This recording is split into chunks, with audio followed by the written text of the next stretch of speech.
आज हम दुनिया की best book seller the alchemist की बुक समरी आपके लिए लेकर आए हैं, जिसके ऑथर हैं पाउलो एक्लो। दोस्तों, ये बुक एक स्टोरी के फॉर्म में दी गई है, जिसमें एक लड़के को सपने में खजाना दिखता है और वो खजाने पाने के लिए निकल जाता है और लास्ट में जाकर वो खजाना पा लेता है। तो इस खजाने पाने की जर्नी ही इस बुक में शेयर की गई है और इससे मुझे काफी कुछ सीखने को मिला। आई होप आप भी इससे काफी कुछ सीख पाएंगे। कहानी की शुरुआत होती है स्पेन के एक छोटे से कस्बे एंडोलूसिया से और इस कहानी का मेन रोल प्ले किया है सेंटियागो ने। सेंटियागो को बचपन से ही यात्रा करने का बहुत शौक था। उसे अपनी जिंदगी दुनिया को देखते हुए गुजारनी थी, पर उसके पापा कुछ और चाहते थे। वो चाहते थे कि स्कूली शिक्षा के बाद वो एक पादरी बन जाए, क्योंकि पादरियों को काफी रिस्पेक्ट मिलती है और अच्छा खासा पैसा भी। पर लड़के ने अपनी शौक की वजह से गडरिया बनने का फैसला किया। उसने कुछ भेड़ें खरीदी और भेड़ों को एक गाँव से दूसरे गाँव पर चराता रहता। एक दिन सेंटियागो अपने भेड़ों के झुंड के साथ एक पुराने वीरान चर्च में पहुंच गया। उसने भेड़ों को चर्च में बंद कर दिया और खुद एक पेड़ के नीचे जाकर सो गया। उसे फिर से वही सपना आया जो कई बार उसे पहले आ चुका था। उसने सपने में एक लड़की को देखा जो भेड़ों के झुंड के साथ खेल रही थी। फिर उसने सेंटियागो का हाथ पकड़कर अफ्रीका के पिरामिड तक ले गई और उसने बताया कि इसके नीचे ढेर सारा खजाना है। पर जैसे ही वो लड़की उस खजाने की एग्जैक्ट जगह बताने को करती, उससे पहले सेंटियागो की नींद खुल गई। लड़का थोड़ा परेशान हुआ। फिर उसने सपनों के बारे में छोड़कर अपनी भेड़ों के साथ उस गाँव की तरफ चल दिया जहाँ वो कुछ टाइम पहले गया था। वो उस दुकानदार की लड़की के बारे में सोच रहा था जिसे उसने पहले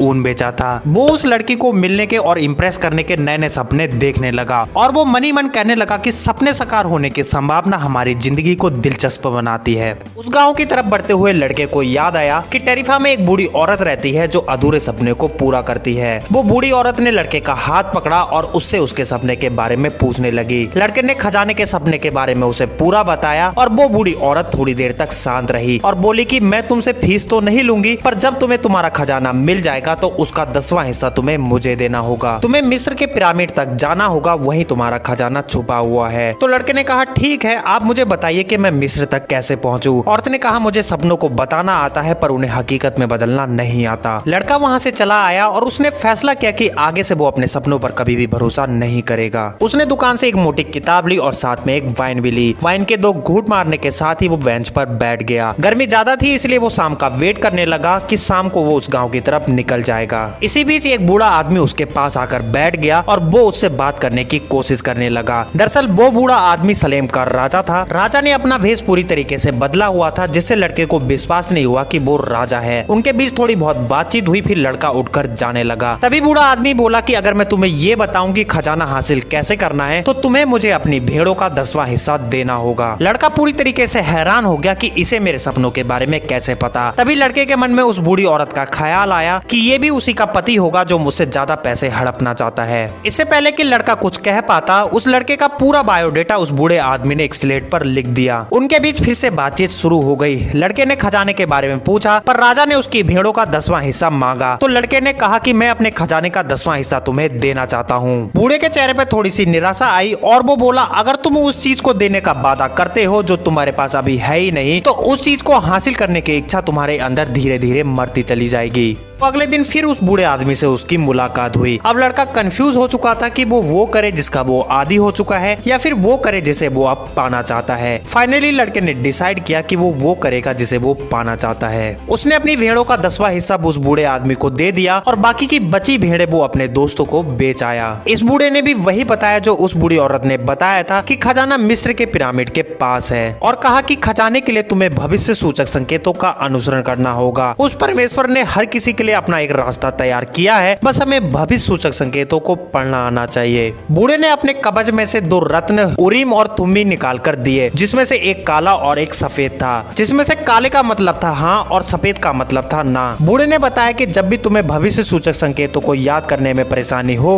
तो ये तुम्हारी मदद करेंगे। बस इनसे सवाल ऐसे पूछना कि इनका जवाब हाँ या ना में हो। ये सब होने के बाद फिर लड़का अफ्रीका जाने वाले जहाज पर बैठ गया। अफ्रीका पहुंचने पर लड़के को लगा कि अफ्रीका कितना अजीब है। वहाँ की लैंग्वेज चेंज हो जाने की वजह से ना ही वो किसी को अपनी बात समझा सकता था और ना ही समझ सकता था। तभी उसे एक स्पेनिश में बात करने वाला नौजवान मिला। लड़का समझा कि यही मेरा भविष्य सूचक संकेत हो सकता है, पर दरअसल वो नौजवान एक चोर था जो लड़के से दोस्ती करने के बहाने उसके सारे पैसे हड़प कर ले गया। पैसे चोरी हो जाने के बाद लड़के के पास बचा था सिर्फ उसका एक थैला, जिसमें उसकी एक जैकेट रखी हुई थी और एक भारी भरकम मोटी बुक और वो 2 रत्न जो बूढ़े आदमी ने उसे दिए थे। लड़के ने उन रत्नों से सवाल किया किया कि क्या अभी भी उस बूढ़े आदमी का आशीर्वाद मेरे साथ है, तो थैले में से काला रतन निकला, जिसका मतलब था हाँ। लड़के ने थोड़ी उम्मीद जताई और बाजार में कुछ खोजने को निकल गया ताकि उसे कुछ खाने को मिल सके। काफी देर बाजार में भटकने के बाद उसे एक क्रिस्टल के सामान बेचने वाली दुकान मिली। लड़का ने अपनी जैकेट से उसके शीशे के बर्तन सभी साफ कर दिए। आधे घंटे में उसने पूरी दुकान चमका दी ताकि वो दुकानदार उसे कुछ खाने के लिए दे सके। दुकानदार ने उसके काम से खुश होकर उसे खाने को भी दिया और साथ में उसे काम पर भी रख लिया। लड़का उसके बर्तनों की डिस्प्ले इतनी अच्छी तरीके से करता कि कस्टमर उसे देखकर अट्रैक्ट हो जाता और उसके दुकान के सामान खरीद लेता। फिर लड़के ने उस दुकानदार को क्रिस्टल के गिलास में चाय बेचने के बिजनेस के बारे में बताया। दुकानदार ने भी उस बिजनेस को एक्सेप्ट किया और उस बिजनेस को चलाने लगे। बिजनेस काफी अच्छा चलने लगा।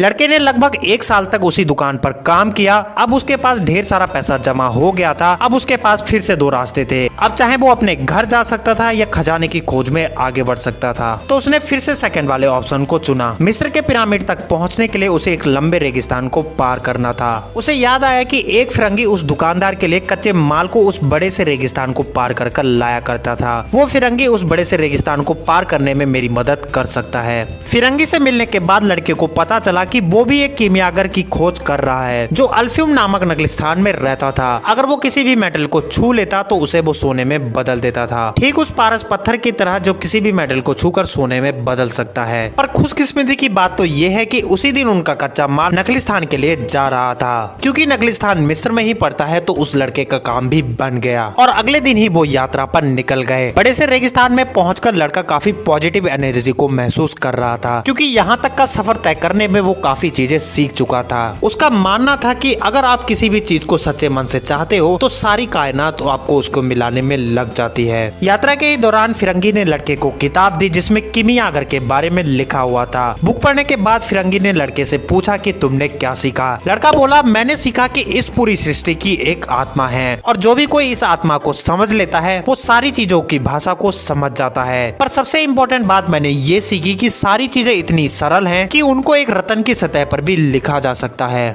और वो यात्रा करते हुए नगलिस्तान पहुंच गए। उन्होंने एक औरत से पूछा कि यहाँ कीमियागर कहाँ रहता है। उस औरत ने साफ मना कर दिया कि वो ऐसे नाम के किसी भी आदमी को नहीं जानती। तभी लड़का अचानक बोला कि मैंने भी ऐसे नाम के आदमी को कभी नहीं सुना, शायद इन्होंने भी ना सुना हो। अंग्रेज को समझ में आया। उसने बोला कि मुमकिन है कि कीमियागर नाम से यहाँ लोग नहीं जानते हो। तो उन्होंने कहा कि हम ऐसे पूछेंगे कि यहाँ बीमारियों का इलाज कौन करता है। लड़के ने कुएं के पास एक लड़की को देखा जिसका नाम फतिमा था और लड़का उससे कीमियागर का एड्रेस पूछने चला गया। लड़की ने कीमियागर का एड्रेस दक्षिण दिशा में बताया। फतिमा को देखकर लड़के को प्यार हो गया था, पर अंग्रेज कीमियागर को ढूंढने के लिए काफी ज्यादा एक्साइटेड था। अंग्रेज कीमियागर की खोज में दक्षिण दिशा में चल दिया, पर लड़का वहीं कुएं के पास फतिमा का रोज इंतजार करने लगा। वो अपने सपने और खजाने को छोड़कर ये सोचने लगा कि वो फतिमा से शादी कर यहीं बच जाएगा। उसने फतिमा को सारे किस्से सुनाए, गडरिया से लेकर फतिमा को पाने तक का। लड़के ने बोला कि तुम भी मेरे सपने का एक हिस्सा हो। फिर फतिमा ने कहा, अगर मैं तुम्हारे सपने का एक हिस्सा हूँ तो तुम्हें अपने ख्वाब को पूरा करना चाहिए। अगर मैं बाकी तुम्हारे ख्वाब का एक हिस्सा हूँ तो तुम एक दिन वापस जरूर आओगे।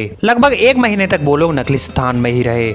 एक दिन नगलिस्तान के ऊपर बाज का एक झुंड मंडराने लगा। एक बाज ने दूसरे बाज पर हमला किया। लड़का ये सब देख रहा था। उसे अचानक ही महसूस हुआ कि कई सैनिक हथियार लेकर नगलिस्तान की ओर हमला कर रहे हैं। क्योंकि लड़का अब कायनात की रूह को पढ़ सकता था तो उसे ये सब कुछ दिख गया। रात होते ही लड़का नगलिस्तान के सरदारों के पास गया और उन्हें ये सब कुछ बताया। सरदार ने कहा कि अगर तुम गलत साबित हुए तो तुम्हें मौत के घाट उतार दिया जाएगा। फिर भी उन लोगों ने अपनी तैयारी कर ली थी। तो अगले दिन हुआ ये कि उनके ऊपर हमला हो गया और ये लोग जीत गए। सरदार ने लड़के को बुलाया और इनाम के तौर पर उसे 50 सोने के सिक्के दिए और उसे ऑफर दिया कि वो नगलिस्तान का सलाहकार बन जाए। लड़का तो ये समझ बैठा था कि उसका खजाना उसे मिल गया। युद्ध खत्म होने पर लड़का दक्षिण दिशा की तरफ गया जहाँ एक अकेला तंबू था जिसमें कीमियागर रहता था। फिर कीमियागर ने उसे खजाने के बारे में बताया और उसे अपना ऊंट बेचकर घोड़े खरीदने की सलाह दी। पर लड़का खजाने की खोज नहीं करना चाहता था क्योंकि खजाने को खोजने का मतलब है फतिमा से दूर जाना। लड़के ने कीमियागर से कहा कि अगर मैं रुकने का फैसला करता हूँ तब क्या होगा। कीमियागर बोला कि मैं बताता हूँ कि क्या होगा। तुम नगलिस्तान के सलाहकार बन जाओगे। तुम्हारे पास इतना पैसा होगा कि तुम ढेर सारी भेड़ और ऊँटे खरीद पाओगे।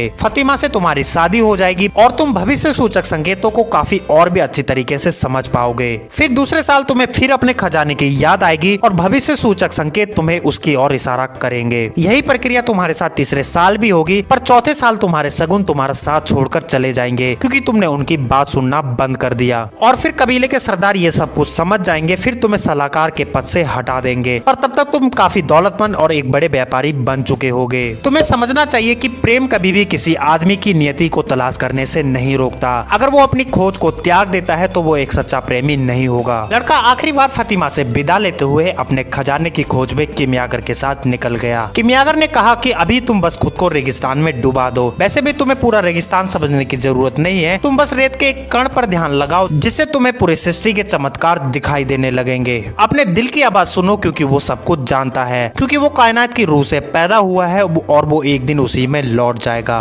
रास्ते में लड़के ने किमियागर से ढेरों सवाल पूछे। अब नकलिस्तान से निकले हुए उन्हें पूरा 1 महीना हो चुका था। अब पिरामिड तक पहुंचने में सिर्फ 3 दिन का सफर बचा हुआ था। तभी बड़ी सी डाकुओं की टोली ने उन दोनों को घेर लिया। लड़के ने किमियागर के पास रखे सोने के सिक्के उस टोली के सरदार को दे दिए और लड़के की तरफ इशारा करते हुए बोला कि ये कायनात की रूह को पढ़ सकता है और ये अपने आप को हवा में भी बदल सकता है। वो डाकू जादू टोने पर काफी विश्वास करते थे, इसलिए वो डर गए और उन्होंने उन्हें 3 दिन की मोहलत दे दी। तीसरे दिन लड़का एक चोटी पर चढ़ गया। क्योंकि उसे खुद को हवा में बदलना नहीं आता था तो उसने रेगिस्तान, हवा और सूरज से प्रार्थना की। तब हवा इतनी तेज चलने लगी कि कुछ भी दिखना मुश्किल हो गया। उनके सारे तंबू उखड़ गए और घोड़े यहाँ वहाँ भागने लगे। आंधी शांत होने के बाद वो डाकू काफी डर गए थे। उनके सरदार ने उन लोगों को जाने दिया और अपने 4 सैनिक भी उनके साथ भेज दिए। फिर वहाँ से थोड़ी दूर जाने के बाद किमियागर एक तंबू में गया और रागे के एक पतले से भाग को सोने में बदल लाया। उस सोने को उसने उन 4 सैनिकों और लड़कों में बांट दिए और लड़के से कहा कि आगे का सफर तुम्हें अकेले ही करना होगा। पिरामिड पर यहाँ से 3 घंटे की दूरी पर है। फिर लड़का उस पिरामिड तक पहुँच गया। पिरामिड को देखकर उस लड़के के आंसू आ गए। फिर उसने खुद को याद दिलाया कि कोई भी योजना तब तक पूरी नहीं होती जब तक उस योजना में बनाया गया लक्ष्य हम लोग हासिल नहीं कर लेते।